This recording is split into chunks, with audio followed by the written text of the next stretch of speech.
Hello, everyone, and welcome to the Jeffrey Epstein Show. I'm your host, Bobbycapucci, and this is a morning update. What's going on, everybody? Happy weekend. Hopefully, everybody's weekend got off to a fantastic start, and hopefully you're all enjoying your Saturday. Today, we're going to talk more about the financials of Jeffrey Epstein and the institutions that helped provide him with the ability to keep this criminal enterprise rolling for decades. We've been talking about Deutsche Bank for a while and how they were a very integral part in Jeffrey Epstein's wealth and his moving of money and his ability to keep the machine well-oiled and running. Now,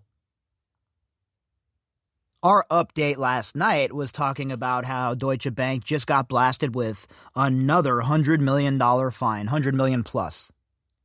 And to them, it's nothing, right?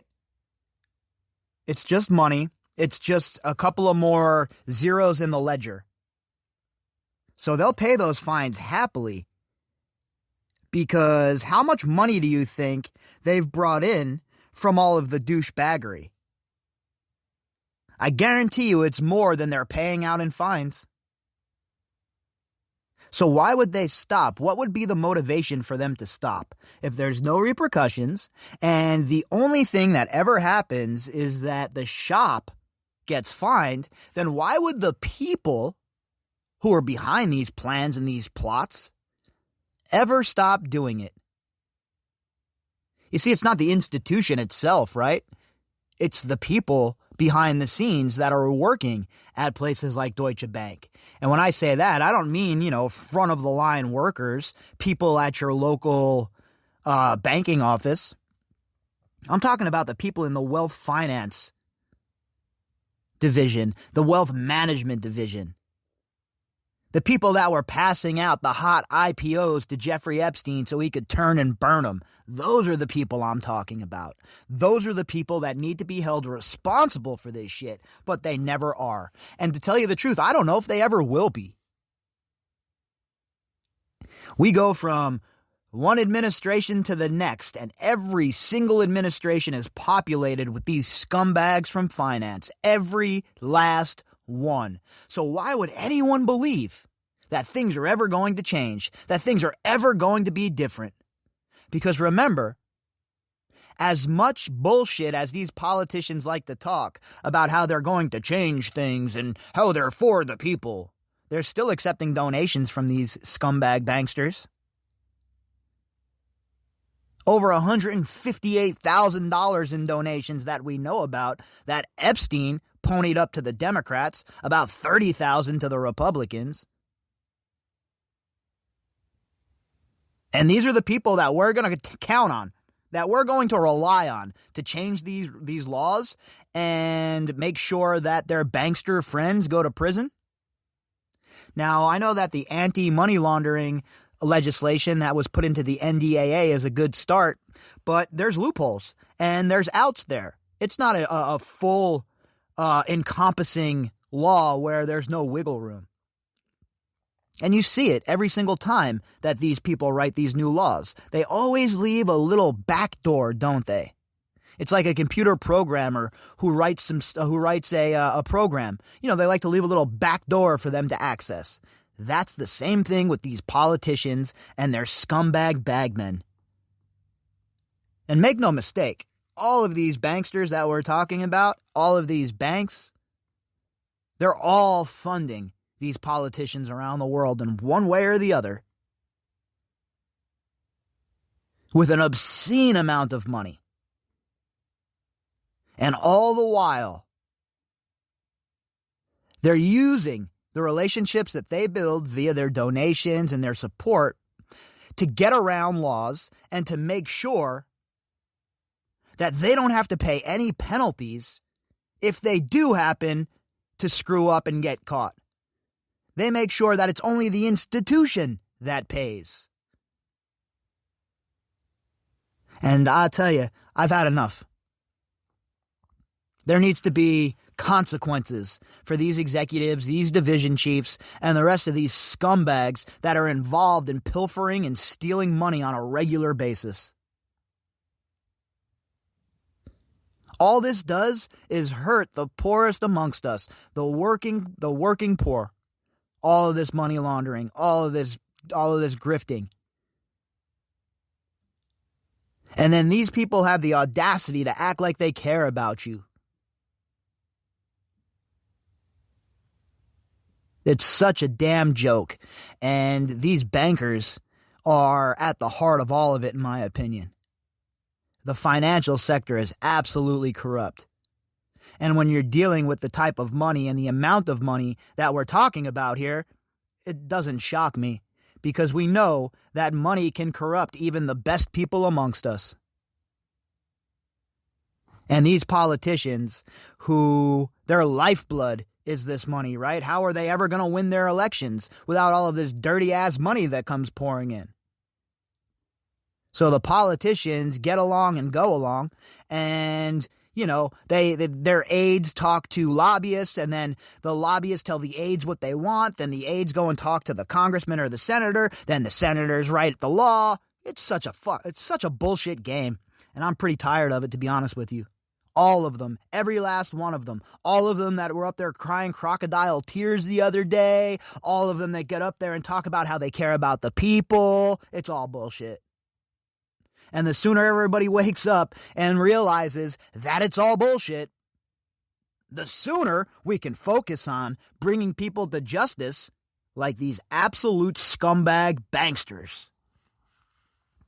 Our article today is from Bloomberg.com. Headline: Deutsche, JP Morgan, top banks flagged in fraud report. This article is from September 21st of 2020. This article was authored by Scylla Brush. The global financial industry is under the spotlight again after a cache of leaked documents show years of transactions handled by the world's largest banks linked to money laundering, corruption, and fraud. So we're talking about the FinCEN files again, obviously, here. But this is an overview on some of the bigger players that were caught up inside of the FinCEN files. All institutions and entities that we've discussed already. But considering the new fine on Deutsche Bank, I thought that it would be a good idea to go back, pull this one out of the archive, and do a little bit of context, because this is an important part of the story, in my opinion. This is a very important part. And if we're going to see real justice, this is an avenue that has to be pursued. And you can see how important it is by Denise George and her subpoena situation down there. How many people she subpoenaed, how many of these banking institutions she subpoenaed, because this is a big part of the story, folks, a big part of the story. And as you all know, I've been going hard and heavy on the financials, and I plan to continue to do so, because I think we're at the point in this case where it's crucial that we discuss what went on behind the scenes and who was bankrolling all of this.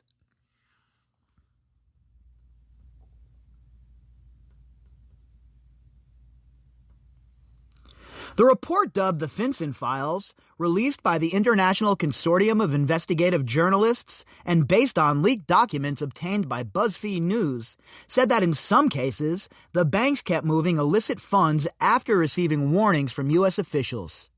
Here are some of the key facts and figures. And yeah, they've been doing it forever. How long has Deutsche Bank been under the spotlight? How long has Deutsche Bank been involved with with these scumbags? Forever. Ever and ever and ever. And all the while, they're still slapping regular people around the world with a 25% finance rate for a car. Or a 19% finance rate for a credit card. So not only are they stealing when it comes to their money laundering and their nonsense, but they're also catching it on the back end, on the backside, as they shit on you once again with the finance rates. And it goes on and on and on again. So basically, you're just getting screwed in a constant cycle by the banks. Doesn't that feel good? Aren't you happy about that? Aren't you glad everybody has so much focused rage at their neighbors and their friends and people on TV? Meanwhile, these MFs are sitting around right now as we speak on their yacht, yakking it up, loving it, that everybody's at each other's throats, that their bank accounts are growing, that the largest transfer of wealth up in human history is occurring. But don't let me get in the way of you hating your neighbor or anything. How much money is involved?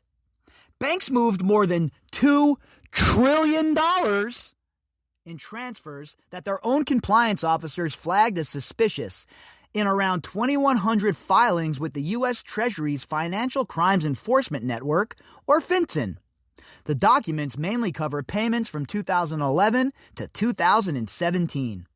The filings analyzed represent just 0.2% of more than 12 million suspicious activity reports filed over that time. Think about that for a minute. Only 0.2% of the 12 million SARs that were filed were represented here.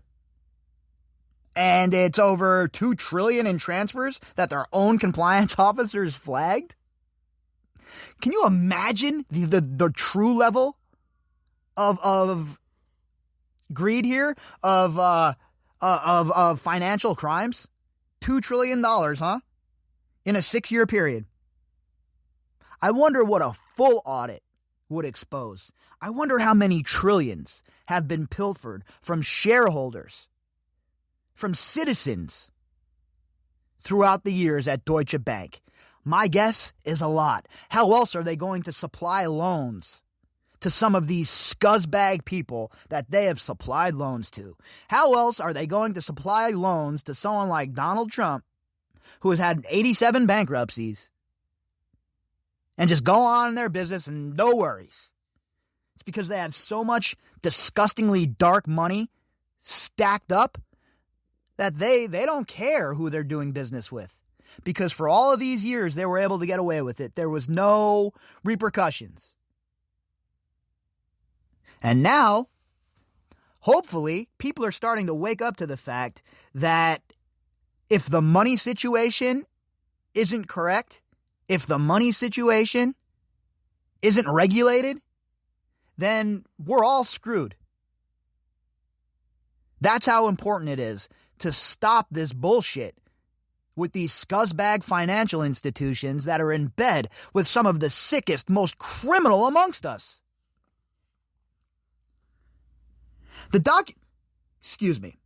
Who's named? Almost 90 financial institutions appear in the world in the documents, including many of the world's biggest banks. Deutsche Bank AG handled about 1.3 trillion of the suspicious transactions. Think about that, $1.3 trillion. That's $400 billion more than the fiscal stimulus package that was just passed by the United States Congress. And think about how much money that is and where all of that money's going. That's enough money that you could do all of this stuff that Congress wants to do. Unemployment for $300 more. Think about that. And all of that occurred on $400 billion less than what these people processed in suspicious transactions. It is an astronomical amount of money.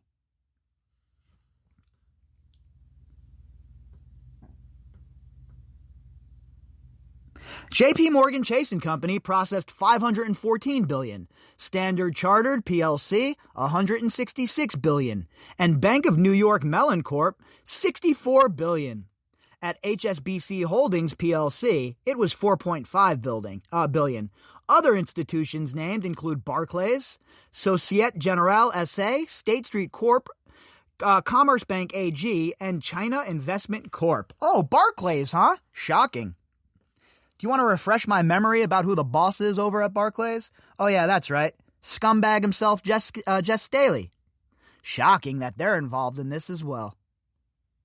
All of these institutions should be fully audited, and they should really have to face some serious consequences. All of these people that are involved, all of these CEOs, CFOs, COOs, division chiefs, all of these people know what's up. They all know what their clients are doing, and they look the other way. And in fact, not only just look the other way, they actively participate sometimes in hiding this money and making sure that the money laundering goes off without a hitch. Hundreds of millions of dollars of Russian and Ukrainian money passed through ING Bank Śląski S.A., Poland's Gazeta Wyborcza newspaper wrote on Sunday. Funds were wired through the unit to tax havens such as Cyprus until at least 2016. And that's what they do, right? They use these tax havens. They use them as intermediaries. They wire the money there. Then the money's bundled and shipped off. And nobody knows where it went. Nobody can find it, and nobody can track it, because all of these scumbags are working together to make sure that occurs. The ICIJ report noted that J.P. Morgan moved more than $1 billion for the fugitive financier behind Malaysia's 1MDB scandal based on records. The bank also processed payments for Paul Manafort, the former campaign manager for President Donald Trump, after he resigned from the campaign amid money laundering and corruption allegations from his work with a pro-Russian political party in Ukraine, according to the investigation. So Paul Manafort is the epitome of a scumbag, the epitome of a piece of garbage who knows how to manipulate the financial markets and has the connections to do so. I mean, how many times are we going to have to see J.P. Morgan involved with this shit before somebody says, all right, time to do a full audit. Let's go in there with the SEC, the FBI, let's raid them, and let's figure out what the hell's going on. But they won't do that. I wonder how many people from J.P. Morgan are working in 46's administration. How many people from Deutsche Bank or Citibank?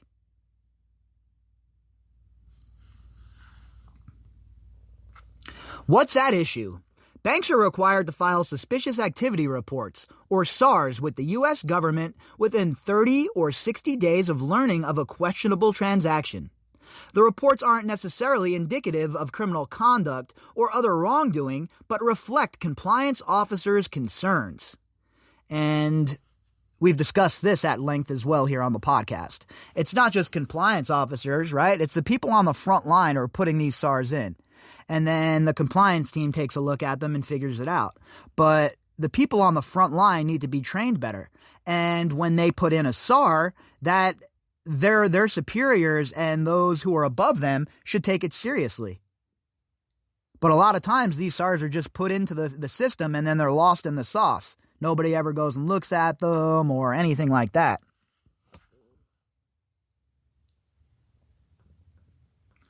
Fines levied against HSBC and Standard Chartered in 2012 spurred a spike in suspicious activity reports, from about 60,000 that year to more than 2 million annually in recent years.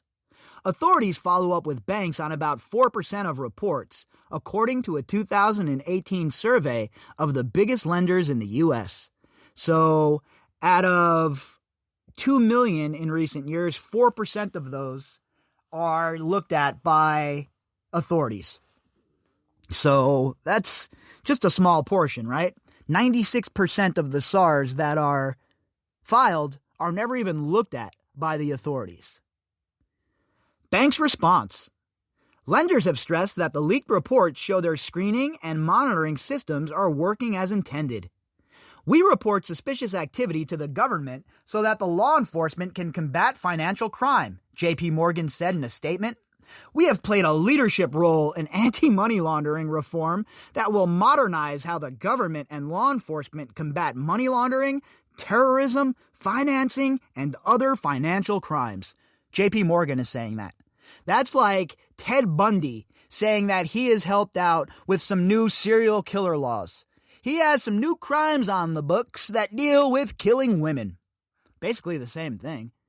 Who the hell is going to let J.P. Morgan be involved with any sort of fixing of anything?